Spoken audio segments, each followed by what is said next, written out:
Selamat hari Minggu, adik-adik sekolah Minggu. Semangat juga nih. Sekali lagi Nang sapa ya, biar lebih semangat. Selamat hari Minggu, adik-adik sekolah Minggu. Wah, sungguh semangat nih adik-adik sekolah Minggu. Pasti adik-adik sekolah Minggu juga gak sabar ya mendengarkan firman Tuhan. Oke, sebelum kita mendengarkan firman Tuhan adik-adik sekolah Minggu, kita bernyanyi dulu ya. Tapi yang bernyanyi bukan Inang. Yang bernyanyi yaitu teman Inang yang bernama Roma. Oke Roma, siap Roma? Oke Inang. Oke, musik.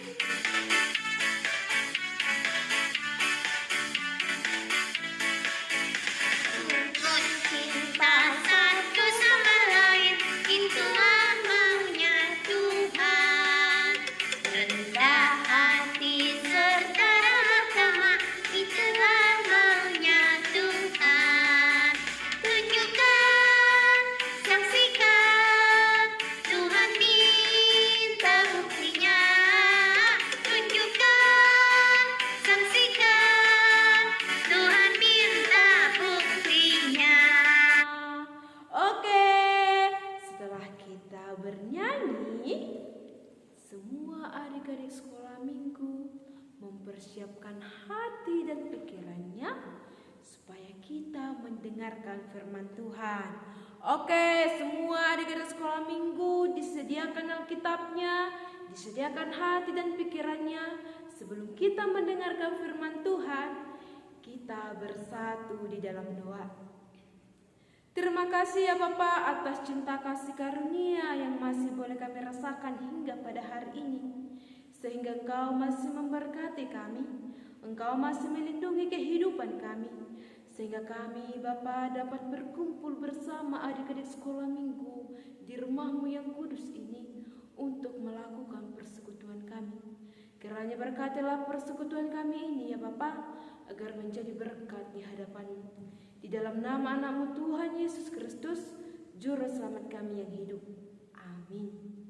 Oke adik-adik sekolah Minggu, yang menemani Inang hari ini yaitu Roma, siap gak untuk memperkenalkan diri untuk teman-teman sekalian?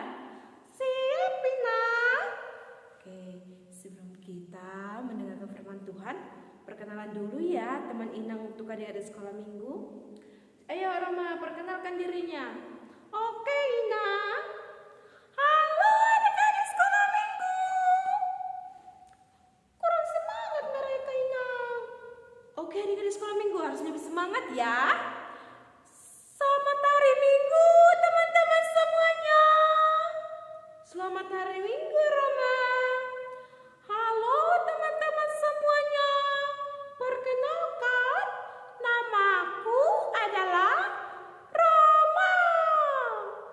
Pernah nggak teman-teman sekalian mendengarkan nama Roma? Kok bisa sih namamu jadi Roma dibuat?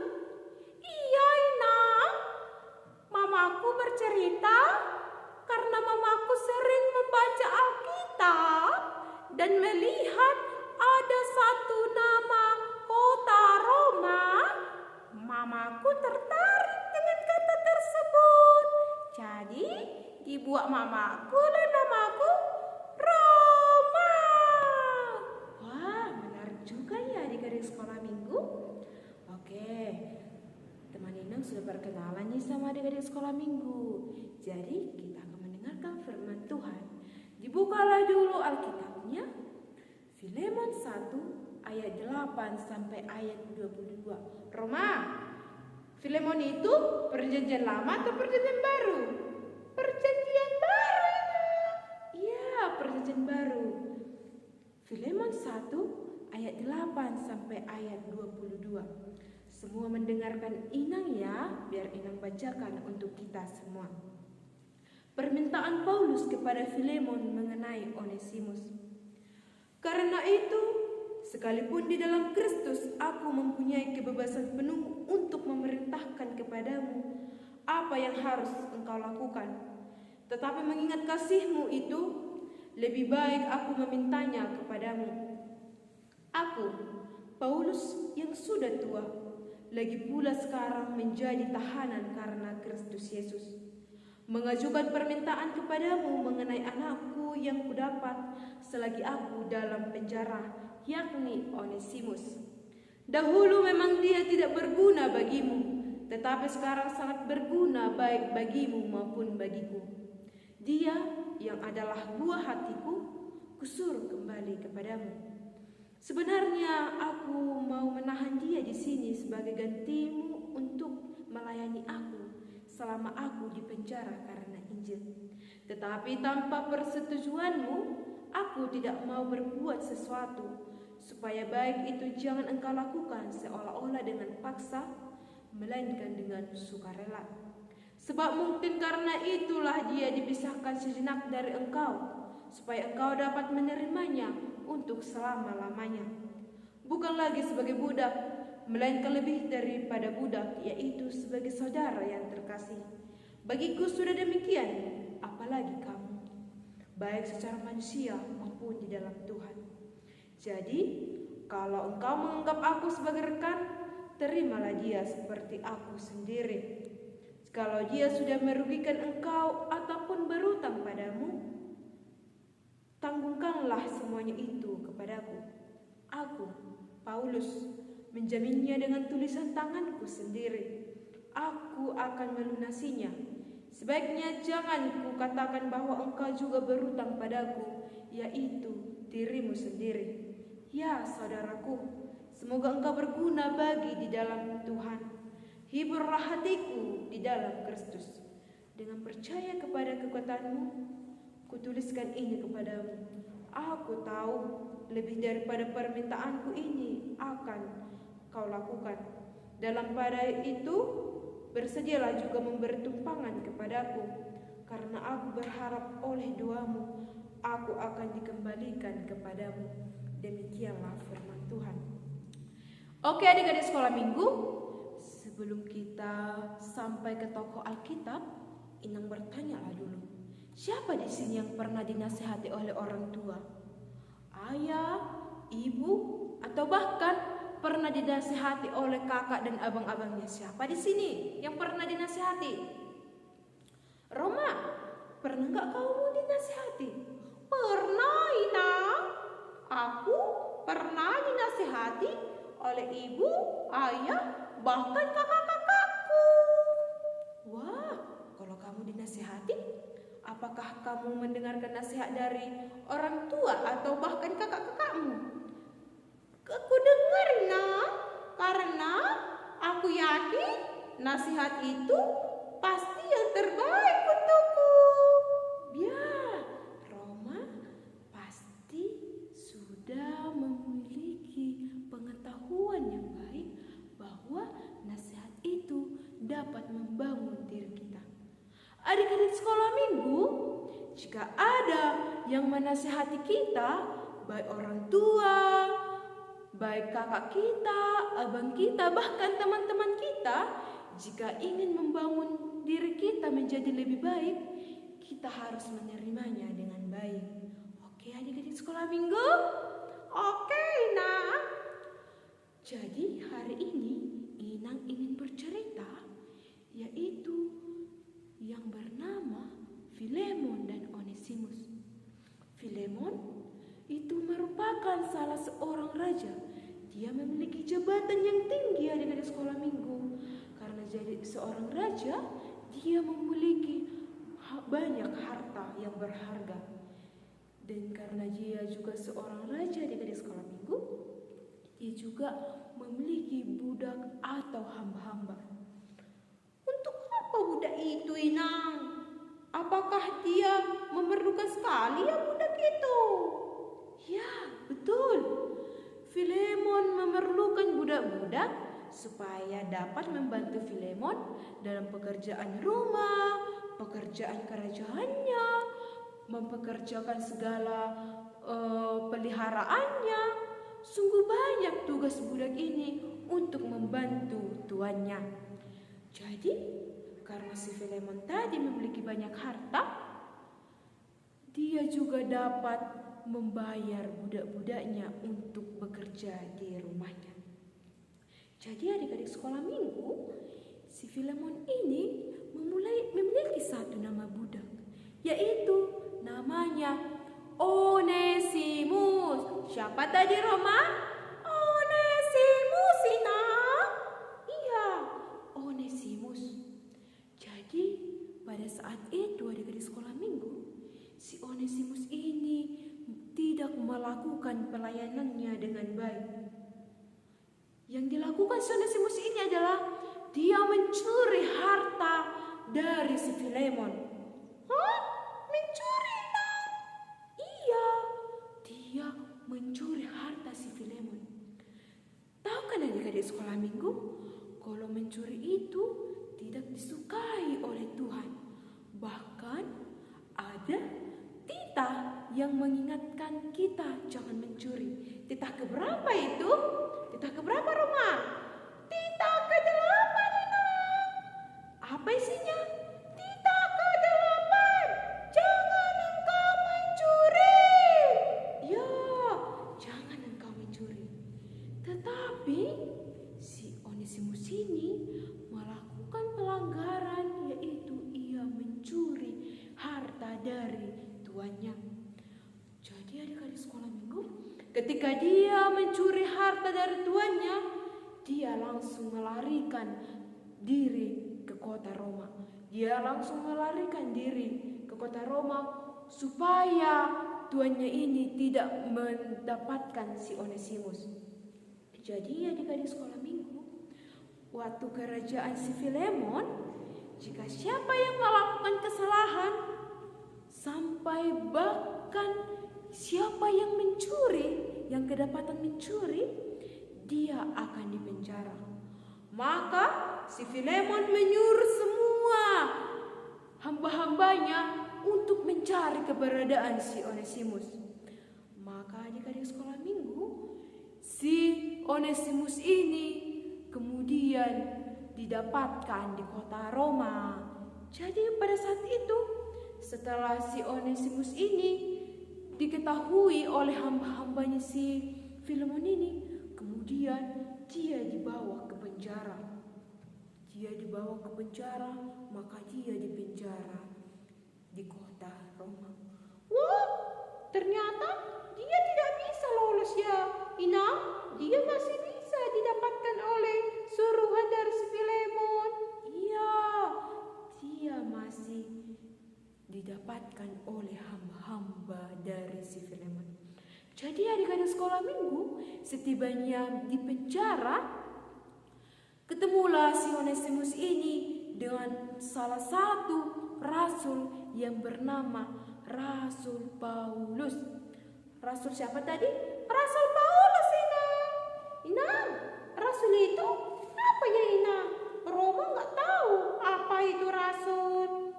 Ya, rasul itu adalah utusan Tuhan untuk memberitakan Injil ke seluruh dunia, yaitu Injil tentang Yesus Kristus. Jadi si Paulus ini adik-adik sekolah minggu di penjara bukan karena mencuri, bukan karena berbuat kesalahan-kesalahan, akan tetapi dia di penjara karena memberitakan Injil tentang Yesus Kristus. Jadi adik-adik sekolah minggu, pada saat itu si Paulus melihat si Onesimus sedang berada di penjara. Maka karena si Paulus sudah menanyakan semuanya kepada si Onesimus, apa yang telah terjadi, mengapa dia sampai di penjara, maka si Onesimus ini memberitahukan kesalahan yang telah dia perbuat kepada tuannya. Maka pada saat itu, setelah si Paulus mengetahui apa yang sudah terjadi, dia menasihati si Onesimus tentang apa yang sudah diperbuat oleh si Onesimus ini kepada tuannya, bahwa dia tidak berhak atau tidak seharusnya melakukan kesalahan-kesalahan kepada si Filemon. Karena adik-adik sekolah minggu, si Filemon ini sudah mempercayai mempercayai si Onesimus sebagai budaknya. Tetapi si Onesimus merusak kepercayaan dari tuannya. Dia merusak dan menimbulkan amarah si Filemon kepada si Onesimus karena perbuatan-perbuatan yang dilakukan oleh si Onesimus. Maka adik-adik sekolah minggu, si Paulus menasehati si Onesimus atas sikap-sikap dan perilaku-perilaku yang telah diperbuatnya. Dengan topik kita pada minggu ini, yaitu tentang minggu kelima Epifanias. Tahu nggak apa itu arti dari Epifanias? Apa Roma? Tahu aku Inang, menjadi penjala manusia kan Inang? Iya, pintar si Roma. Epifanias itu yaitu penjala manusia.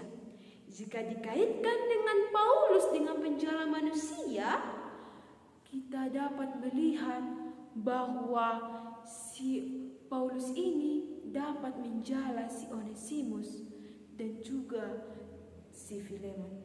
Hah? Menjala si Onesimus sama si Filemon? Gimana caranya Inang? Apakah kayak menjala ikan itu ya Inang? Kau pakai jaring? Bukan. Bukan seperti itu adik-adik sekolah minggu. Tapi lebih tepatnya penjala manusia itu adalah dengan cara menasehati, membawa dia berubah dari sikap-sikapnya yang lama, meninggalkan sikap-sikapnya yang lama yang kurang baik itu, sehingga dia lebih ke depannya bisa melakukan perbuatan-perbuatan baik. Tahu nggak adik-adik sekolah minggu? Si Paulus ini menjala si Onesimus dan si Filemon. Kayak mana sih Inang? Didengarkan cerita Inang ya. Kan tadi dikatakan bahwa si Paulus ini sudah menasihati si Onesimus. Dan juga sungguh luar biasanya adik-adik sekolah minggu, si Onesimus ini menerima nasihat dari si Paulus ini. Jadi kayak mana Inang ya sama si Filemon? Jadi si Paulus ini memiliki misi atau ingin mengirim surat kepada si Filemon supaya si Filemon menerima si Onesimus kembali. Jadi adik-adik sekolah minggu, si Filemon ini sudah marah kepada si Onesimus karena dia sudah mencuri dan melakukan pelanggaran di kerajaannya. Tetapi si Paulus berusaha menuliskan surat kepada si Filemon dengan kata-kata yang berhati-hati, kata-kata yang lembut, supaya si Filemon menerima permintaan dari si Paulus. Nah, apa ya yang disuratkan si Paulus ini di suratnya? Disuratkan bahwa supaya si Filemon ini menerima si Onesimus itu kembali. Tapi jika si Onesimus ini diterima, dia bukan sebagai budak lagi, tetapi menjadi saudara terkasih. Dia menjadi saudara terkasih, bukan menjadi budak lagi. Jadi si Onesimus ini mendapatkan pangkat lebih tinggi. Maksudnya si Onesimus ini tidak menjadi budak lagi, dia menjadi saudara terkasih dari si Filemon. Dan lebih dahsyatnya, lebih luar biasanya di sekolah minggu, si Filemon ini menerima surat dari si Paulus ini, dan dia bisa menerima kembali dan mengampuni kesalahan-kesalahan yang telah diperbuat oleh si Onesimus ini. Dan dikatakan si Paulus, aku akan menanggung segala kerugian-kerugian yang kamu dapatkan karena perbuatan dari si Onesimus ini, katanya. Si Paulus mau bertanggung jawab atas perbuatan-perbuatan yang dilakukan si Onesimus, asalkan si Filemon mengampuni si Onesimus. Tante, berarti si Filemon itu udah bisa menerima si Onesimus ya Tante? Iya. Si Filemon menerima si Onesimus kembali. Jadi adik-adik sekolah minggu, jika kita mendengarkan firman Tuhan pada minggu ini, sungguh luar biasa, yang dimana Tuhan memakai si Paulus untuk mendamaikan si Filemon dan si Onesimus. Tuhan tidak mau semua umatnya ada perselisihan atau pertengkaran. Maka Tuhan memakai si Paulus untuk mendamaikan antara si Onesimus dan si Filemon. Dan luar biasanya adik-adik sekolah minggu, Paulus berhasil melakukan apa yang sudah dikehendaki Tuhan. Si Paulus berhasil menasihati si Onesimus dan juga menasihati si Filemon supaya si Filemon mengampuni dan tidak mengingat lagi kesalahan-kesalahan yang telah diperbuat oleh si Onesimus. Wah, Tante, luar biasa ya, Tante. Jadi Tuhan juga bisa memakai kita untuk memperdamaikan semua orang-orang yang ada di sekitar kita, ya Ina. Iya, betul. Tuhan memakai kita untuk menjadi alatnya memperdamaikan sesamanya. Jadi adik-adik sekolah minggu, dari kisah Filemon, Onesimus, dan juga Paulus mengajarkan untuk anak-anak Tuhan, yaitu anak-anak sekolah minggu, supaya selalu hidup di dalam pengampunan.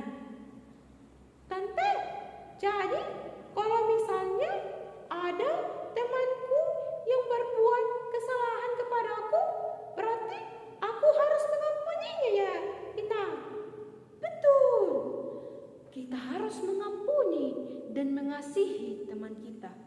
Tetapi adik-adik sekolah minggu, kita juga bisa mengingatkan kepada teman-teman kita, jika misalnya ada kesalahan yang diperbuat, dia tidak sadar yang telah diperbuatnya itu, kita boleh menasihati mereka dengan cara kita menasihati mereka dengan lembut.